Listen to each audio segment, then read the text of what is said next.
Hello दोस्तों, आप सभी को जय श्री राम। आज जो हम बात करने वाले हैं ब्रेकआउट पे हम स्टॉक्स के अंदर कैसे ट्रेड करें, ठीक है। और जो फ्रेक ब्रेकआउट होते हैं, जैसे कि हमारे ब्रेकआउट कैसे होते हैं कि मार्केट ने अगर ब्रेकआउट कर दिया, हमने एंट्री ले लिया किसी रेजिस्टेंस पॉइंट का, मार्केट ने अगर ब्रेकआउट कर दिया, उसके बाद में हमने एंट्री ले लिया, मार्केट देन सडन गिर गया, वो स्टॉक हमारा क्या हो गया, सडन गिर गया। उसके ऊपर ये वीडियो रहेगी कि हम उस ब्रेकआउट्स को कैसे पहचाने। इस वीडियो को बनाने का रीजन ये है कि कमेंट आया था, मैम हमें ब्रेकआउट हो गया स्टॉक्स के अंदर तो हमें कैसे पता चलेगा, ब्रेकआउट या ब्रेकडाउन हो गया तो स्टॉक्स के अंदर कैसे पता चलेगा। इस वीडियो के अंदर प्रॉपर तरीके से मैं वही समझाने की कोशिश करूंगी, बिल्कुल इजी भाषा में, कि हमें किसी स्टॉक्स के अंदर कब देखना है कि ये ब्रेकआउट फेक ब्रेकआउट है या ओरिजिनल ब्रेकआउट है, कि हम मार्केट के अंदर एंट्री ले सकते हैं इस स्टॉक्स के अंदर या नहीं ले सकते हैं, ठीक है। अब और एक चीज और बता देती हूँ, कल के दिन जो मैंने वीडियो बनाया था उसके अंदर कमेंट आया है कि वीडियो के नीचे कि मैम हमें ये स्टॉक्स हैं विद चार्ट के साथ में, हमें एसएल टारगेट वगैरह सब कुछ बताइए। मैं उनसे यही कहूंगी कि आप टेलीग्राम ग्रुप को ज्वाइन देखिए, ठीक है। टेलीग्राम ग्रुप में मैंने डाल दिया है, देखो मैं आपको दिखा भी देती हूँ। टेलीग्राम ग्रुप में भी चार्ट के साथ में मैंने शेयर कर दिया है, आप देख लेना इस चीज को, देखो ये डाल दिया है मैंने, ठीक है। आप इनको चेक कर लेना। और ये जो स्टॉक्स हैं ये ओनली फॉर लर्निंग पर्पज के लिए है। दूसरी बात ये है कि जो स्टॉक्स हैं वो इंट्राडे ट्रेड के लिए नहीं है, इस चीज का ध्यान रखना। स्विंग ट्रेडिंग करना है हमें, 1 से 2 दिन में अगर हमें अपना प्रॉफिट मिलता है, टारगेट मिलता है, तो हमें अपने एंट्री रखना है, वेट करना है, अदरवाइज मार्केट में स्टॉक्स के अंदर एग्जिट कर देना है। दूसरी बात, इंट्राडे ट्रेड के लिए नहीं है, आप इस चीज का ध्यान रखना, स्विंग ट्रेडिंग के लिए है, ठीक है। स्विंग ट्रेडिंग ही करना, ठीक है। आज के दिन स्टॉक्स के अंदर मैं बताना चाहूंगी कि आपको कैसे ब्रेकआउट्स को पहचानना है, ठीक है। अब हम स्टार्ट करते हैं। 4 तरह के मैं आपको तरीके बताऊंगी हम कैसे ब्रेकआउट को पहचान सकते हैं, फेक ब्रेकआउट को कैसे पहचाने, ब्रेकआउट प्रॉपर तरीके से हुआ है या नहीं हुआ है हम उसको भी कैसे पहचाने, उसके ऊपर हम बात करते हैं। 4 प्रकार के मैं बताऊंगी, ठीक है। और मेरी वीडियो पसंद आती हो तो आप प्लीज पहले मेरे वीडियो को लाइक कर दें और आगे कंटिन्यू हम करते हैं। अब देखो, एक स्टॉक है, एक स्टॉक एक रेंज में घूम रहा है, ठीक है। ये हमारा एक स्टॉक है, ये अपनी एक रेंज में घूम रहा है, यहां से ऊपर जाता है तो मार्केट से रेजिस्टेंस ले लेता है, फिर आता है डाउन, फिर ऊपर जाता है, फिर नीचे आता है, फिर ऊपर जाता है, फिर नीचे आता है। ये तो हमारा हो जाता है रेजिस्टेंस, ठीक है। और ये हो जाता है हमारा सपोर्ट लेवल, ठीक है। बार बार मार्केट अगर डाउन साइड आने के बाद में अगर सपोर्ट लेवल ले रही है तो अगर मार्केट बार बार आ रही है एक ही लाइन से बार बार सपोर्ट ले रही है तो इसका मतलब क्या हो गया, हमारा ये सपोर्ट हो गया। देन मार्केट अगर अप साइड से बार बार रिजेक्शन ले रहा है, मार्केट डाउन साइड आ रहा है ये स्टॉक अपना, तो ये क्या हो जाता है, हमारे लिए रेजिस्टेंस हो जाता है। हम कैसे पहचानेंगे कि अब हमारा जो ये रेजिस्टेंस है, ये सपोर्ट है, ब्रेकडाउन हो गया, तो हमें एक साइड सेलिंग की साइड देखना है, मतलब कि पी साइड का ट्रेड लेना है, ठीक है। और ऐसे ही अगर मान लो इसका ब्रेकआउट हो गया और देन मार्केट हमें क्या करता है कि हम बाइंग साइड में बैठ जाते हैं, वहां अपने स्टॉक्स को बाय कर लेते हैं। इसको हम कैसे पहचानेंगे उसके ऊपर हमें ध्यान देना है। काफी बार क्या होता है, एक स्टॉक एक रेंज बनाता है, देखो ऐसे ऐसे रेंज बना देते हैं, उसके बाद में सडन इसका ब्रेकआउट कर देता है, बायर्स यहाँ पे एक्टिवेट हो जाते हैं और क्या करता है स्टॉक, सडन मार्केट इतना ज्यादा क्रैश हो जाता है कि मार्केट अपने सपोर्ट लेवल के पास आ जाता है। अब हम इस चीज को कैसे पहचानेंगे, हम उसके ऊपर डिस्कशन करते हैं। ऐसे ही क्या होता है कि हमारा जो सपोर्ट होता है, मार्केट आ रहा है, सडन मार्केट गिर जाएगा, फिर मार्केट्स में यहीं से बायर्स एक्टिवेट हो जाते हैं, मार्केट को पुश करके ऊपर की साइड ले जाते हैं, और यहाँ से क्या होता है, जो शॉर्ट सेलिंग की होगी, जिन्होंने पुट लिया होगा, वो यहाँ पर क्या हो जाते हैं, ट्रैप हो जाते हैं, ठीक है। इस ट्रैपिंग से बचने के लिए हम आज के दिन जो डिस्कशन कर रहे हैं उसके ऊपर हम बात करते हैं। काफी बार क्या बताया गया है कि हमें कि एक रेंज बाउंड कर रहा है, उसके बाद में अगर रेजिस्टेंस का ब्रेकआउट किया, रिटेस्टमेंट किया, रिटेस्टमेंट करने के बाद हमें एंट्री ले लेना है। पर लेकिन काफी बार क्या होता है कि इसका रिटेस्टमेंट करता है, देन रेजिस्टेंस के बाद में ये गिर जाता है, इसका रीजन क्या होगा वो भी हम बताएंगे, ठीक है।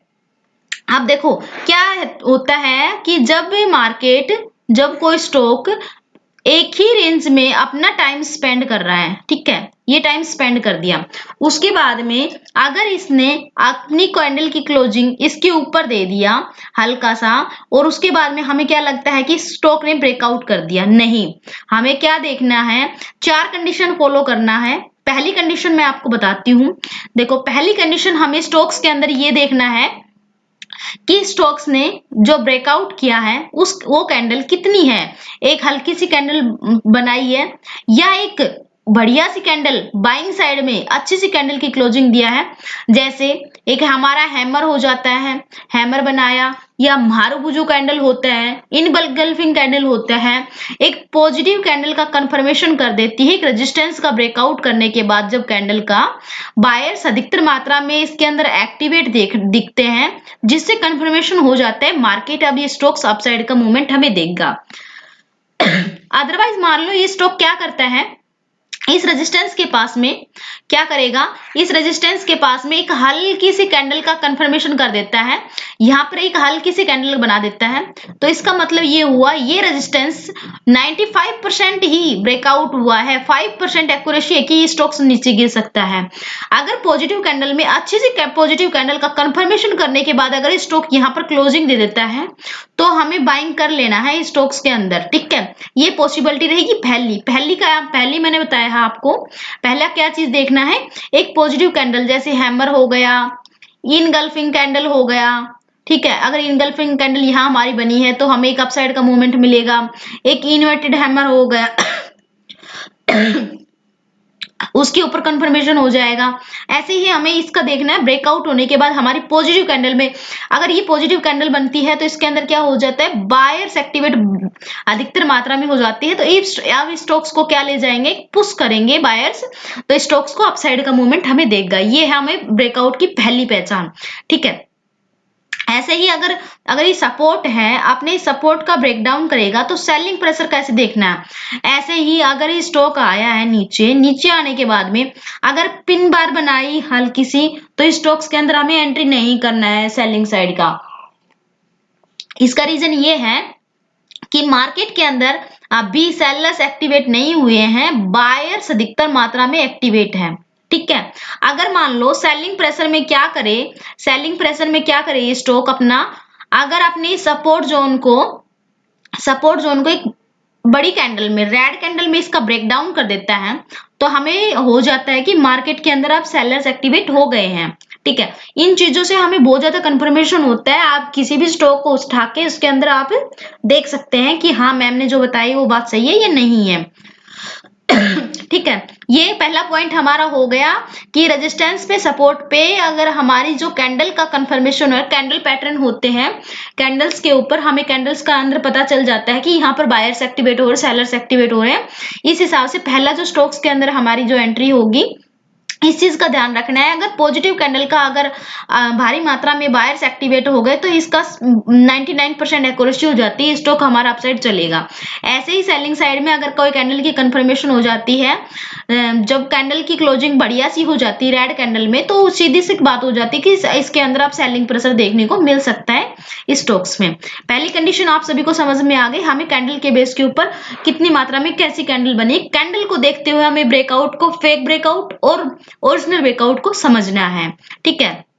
अब दूसरी बात हम करते हैं कि मान लो ऐसे ही हमारी एक रेंज बनी है, इस रेंज के ऊपर हम दूसरा जो फॉर्मूला लगाएंगे उसके ऊपर देखो दूसरा जो फॉर्मूला रहेगा, मान लो इसका ब्रेकआउट कर दिया स्टॉक्स ने।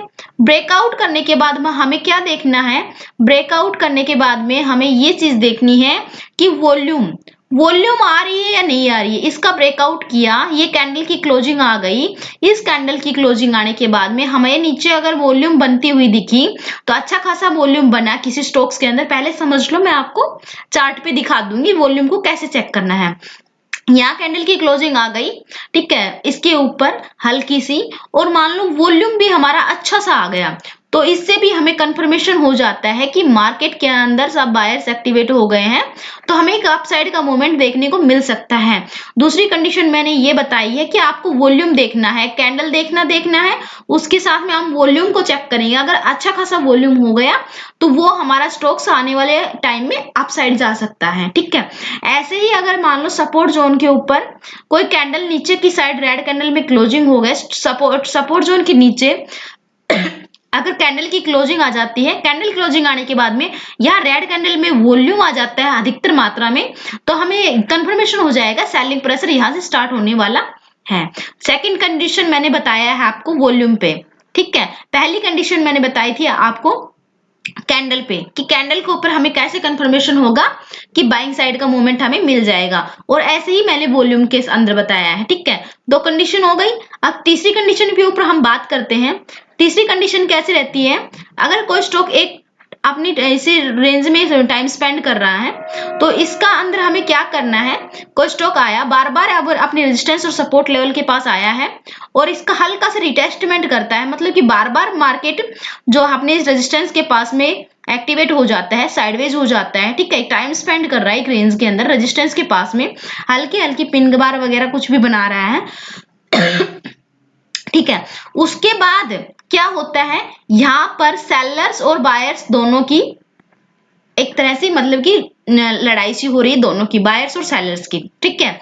तो उसके बाद में क्या करेंगे, अगर इस रेंज के बाहर में अगर कैंडल की क्लोजिंग आ जाती है तो इससे यह होता है कि मार्केट के अंदर बायर्स अधिकतर मात्रा में एक्टिवेट हैं अगर टाइम स्पेंड किया मार्केट ने और इसके बाद मार्केट ने ब्रेकआउट किया, एक टाइम स्पेंड, एक जोन बनाने के बाद में, इसने अगर ब्रेकआउट किया तो हमें कंफर्मेशन हो जाता है कि ये जो स्टॉक है ये स्ट्रॉन्ग स्टॉक है, कि ये एक ब्रेकआउट देगा। क्यों, बायर्स यहाँ से एक बार पुश करके मार्केट को अपसाइड का मोमेंट हमें मिलेगा, क्योंकि एक रेंज बनाई, रेंज बनाने के बाद में एक ब्रेकआउट होता है तो एक अच्छा खासा मूवमेंट देखने को मिलता है, ठीक है। ऐसे ही मान लो डाउन साइड के लिए सेलिंग प्रेशर के अंदर क्या करेगा, कोई स्टॉक अपने सपोर्ट जोन के पास में टाइम स्पेंड करता है तो इससे यह साबित होता है कि बायर्स इसके अंदर इतना भारी मात्रा में पुश करके मार्केट को अपसाइड नहीं ले जा रहे हैं, सेलर्स एक्टिवेट है। इसके नीचे अगर जैसे कैंडल की क्लोजिंग आती है हमें सेलिंग साइड बैठ जाना है, ठीक है। तीन कंडीशन बता दी। फर्स्ट कंडीशन हमें कैंडल के ऊपर किया है बात, सेकंड कंडीशन हमें वॉल्यूम पे बात किया है कि वॉल्यूम को देख के हमें कैसे स्टॉक्स को पहचानना है और थर्ड हमारा जो स्टॉक्स है उसके अंदर हमें एक रेंज बाउंड के अंदर रेजिस्टेंस के ऊपर रेंज बना रहा है, उसके बाद जब ब्रेकआउट मिलेगा तो स्टॉक्स एक अच्छी खासी मात्रा में अपसाइड की साइड भागेगा। अब चौथी कंडीशन जो है, हम फोर्थ कंडीशन जो है उसके ऊपर हम लागू करते हैं कि कैसे क्या काम करना है। देखो, जैसे ही एक रेंज बनाया इसने, ठीक है, अब रेंज बनाने के बाद में अगर ब्रेकआउट कर रहा है, ब्रेकआउट करने के बाद अगर स्टॉक रिटेस्टमेंट कर रहा है, रिटेस्टमेंट करने के बाद में क्या होता है, देखो रिटेस्टमेंट की पहचानने की कोशिश करेंगे। ब्रेकआउट किया, देन रिटेस्टमेंट किया, अब यहां पर क्या करेंगे, बायर्स एक्टिवेट हो जाएंगे। बायर्स एक्टिवेट जैसे होंगे, बायर्स एक्टिवेट होने के बाद पुश करेंगे मार्केट को, इसके ऊपर क्लोजिंग आने के बाद में हमें फिर बाइंग साइड का मूवमेंट मिलेगा क्योंकि मार्केट अगर रिटेस्टमेंट किया, यहां बायर्स एक्टिवेट ना हुए, सेलर्स ही अपनी एक्टिवेट हो गए तो मार्केट को नीचे गिराएंगे, मतलब स्टॉक्स को नीचे गिराएंगे, ठीक है। जब इसका ब्रेकआउट हो, रिटेस्टमेंट करने के लिए अधिकतर स्टॉक्स आते हैं। काफी बार क्या होता है कि अगर मान लो स्टॉक्स ने इसके ऊपर क्लोजिंग दे दे, क्लोजिंग देने के बाद देन स्टॉक क्या करता है, अप साइड के साइड भाग जाता है। पर लेकिन काफी बार स्टॉक्स क्या करते हैं, आता है रिटेस्टमेंट करता है, यहाँ पर बायर्स को एक्टिवेट करता है कि बायर्स एंट्री कर ले। एक रेंज बनाने के बाद में क्या करता है कि वो इस ब्रेकआउट के ऊपर फिर आता है, आने के बाद में एक रेजिस्टेंस को, जो रेजिस्टेंस हमारा होता है उसको सपोर्ट लेवल में कन्वर्ट कर देता है, तो यहां से बायर्स दोबारा एक्टिवेट हो जाते हैं अप साइड का मूवमेंट देने के लिए। ऐसे ही डाउन साइड का होता है कि कोई स्टॉक्स आया डाउन साइड के लिए, इसका रिटेस्टमेंट करेगा, रिटेस्टमेंट करने के बाद भी यहां पर सेलर्स दोबारा एक्टिवेट हो जाते हैं, देन मार्केट को गिरा देते हैं, ठीक है। 4 कंडीशन मैंने बता दी है आपको अच्छे तरीके से। आई होप आप सभी समझ गए होंगे।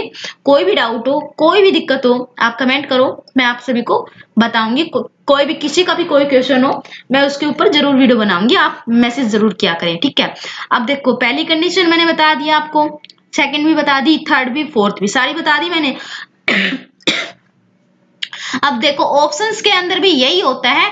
अगर मान लो मार्केट एक सेलिंग प्रेशर में आ रहा है, एक रिटेस्टमेंट करने के बाद में फिर मार्केट एक डाउन साइड की सेलिंग प्रेशर देता है, क्योंकि यहाँ पर एक सेलर्स एक्टिवेट हो जाते हैं, ऐसे ही हमारे स्टॉक्स के अंदर होते हैं, ठीक है।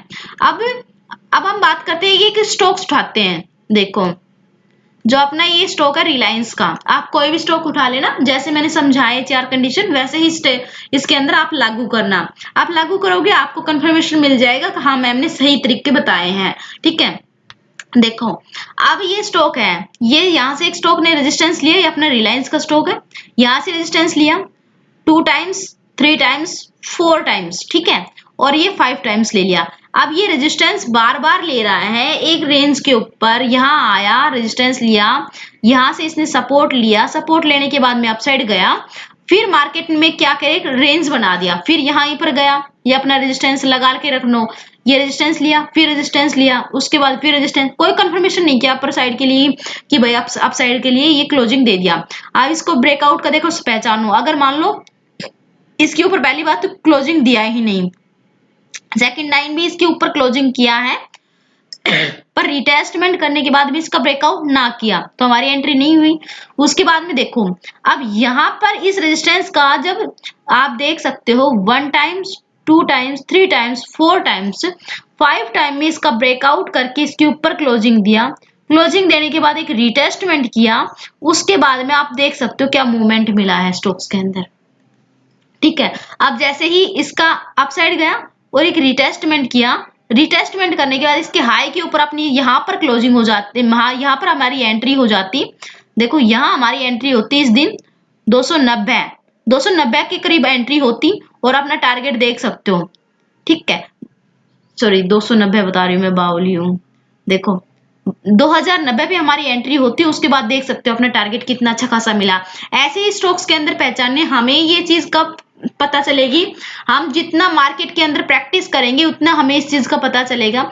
हम सपोर्ट और रेजिस्टेंस लेवल लगाएं, जो स्टॉक एक रेंज बाउंड में घूम रहा है उसके ऊपर हमें एक एनालिसिस करना है, एनालिसिस करने के बाद में हमें स्टॉक्स के अंदर बाय या सेल करना चाहिए, ठीक है।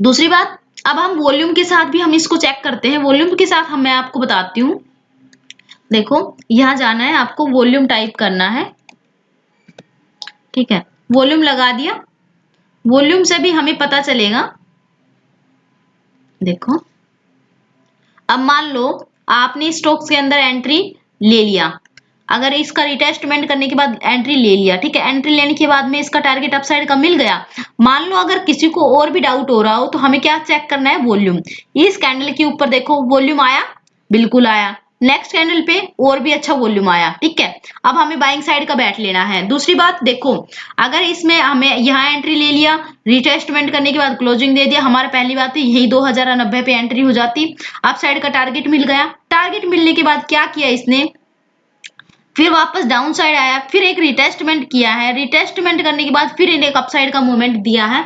स्टॉक्स के अंदर जब जब जब एक जोन्स क्रिएट होता है उसके बाद जब ब्रेकआउट होता है उसका पहचानने के लिए मैंने 4 कंडीशन आप सभी को बता दी है। आई होप सभी को बहुत अच्छा लगा होगा, ठीक है। कोई भी क्वेश्चन हो किसी भी चीज का मार्केट के रिलेटेड आप कमेंट करें, मैं आपका जरूर रिप्लाई करूंगी, ठीक है। थैंक यू दोस्तों, अगर आप सभी को वीडियो पसंद आए तो लाइक शेयर सब्सक्राइब जरूर करें, आप सभी का धन्यवाद।